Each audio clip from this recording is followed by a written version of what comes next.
সম্মানিত শিক্ষকগণ, পহেলা জানুয়ারি ২০২১ শিক্ষাবর্ষের পাঠ্যপুস্তক বিতরণের নিমিত্তে শিক্ষার্থীর সংখ্যা সংগ্রহের জন্য মাঠ পর্যায়ে ইতিমধ্যে ৩টি ছক প্রেরণ করা হয়েছে। আমরা সেই ৩টি ছক নিয়ে আলোচনা করব।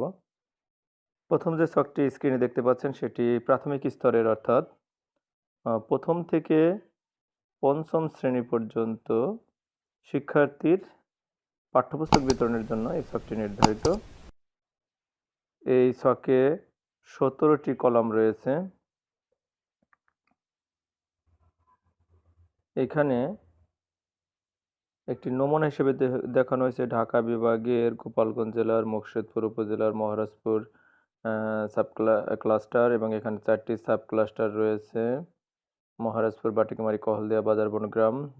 এরপরে দায়িত্বপ্রাপ্ত সহকারী উপজেলা শিক্ষা অফিসারের নাম, বিদ্যালয়ের ক্রমিক নম্বর, বিদ্যালয়ের নাম আলিপুর সরকারি প্রাথমিক বিদ্যালয়। এখানে শিক্ষক রয়েছেন 7 জন, তার মধ্যে একজন ম্যাটারনিটি লিভে রয়েছেন। কর্মরত শিক্ষক দায়িত্বপ্রাপ্ত শিক্ষক 6 জন। এখানে 6টি ব্লকে আসলে ভাগ করা হয়েছে, কিন্তু এখানে নমুনা হিসেবে দেখানো হয়েছে 4টির নাম আমি দিয়েছি। এখানে মাঝিপাড়া যে মহল্লাটির নাম, সেখানের দায়িত্বে রয়েছেন আমাদের মাহমুদা নামে একজন শিক্ষিকা।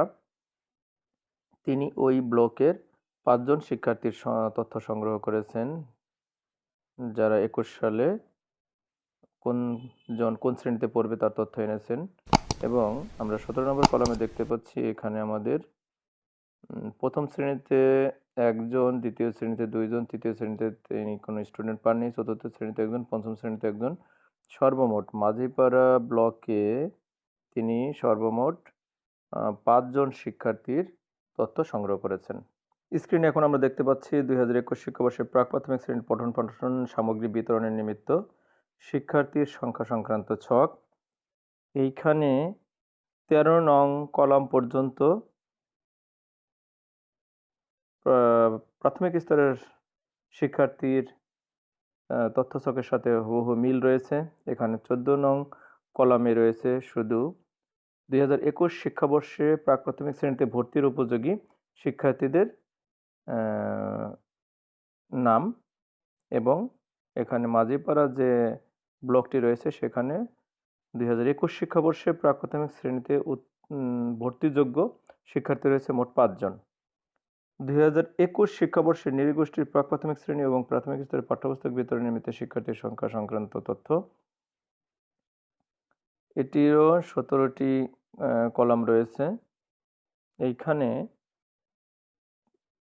যে বিষয়টি বেশি গুরুত্বপূর্ণ বা ব্যতিক্রম সেটি হলো 16 নং কলামে এখানে শিশু থেকে পঞ্চম শ্রেণী পর্যন্ত সমস্ত শিক্ষার্থীদের নাম আসবে, এবং 17 নং কলামে শ্রেণীভিত্তিক শিক্ষার্থীর সংখ্যা বসবে। মানে এই ছকটি পূরণ করতে গিয়ে আমাদের কিছু সাধারণ প্রশ্ন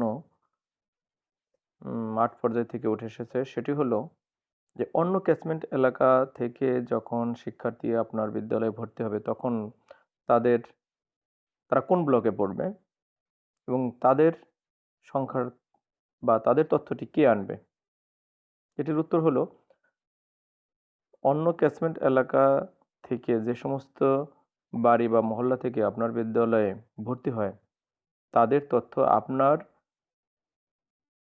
ওই ক্যাচমেন্ট এলাকার সংলগ্নবর্তী ব্লকের যে দায়িত্বপ্রাপ্ত শিক্ষক তিনি ওই সমস্ত মহল্লা থেকে শিক্ষার্থীর তথ্য সংগ্রহ করবেন। নতুন নতুন আপডেট পেতে চাইলে আমার চ্যানেলটি সাবস্ক্রাইব করে বেল বাটনটি অন করে রাখুন। এতক্ষণ আমার সাথে থাকার জন্য সকলকে ধন্যবাদ।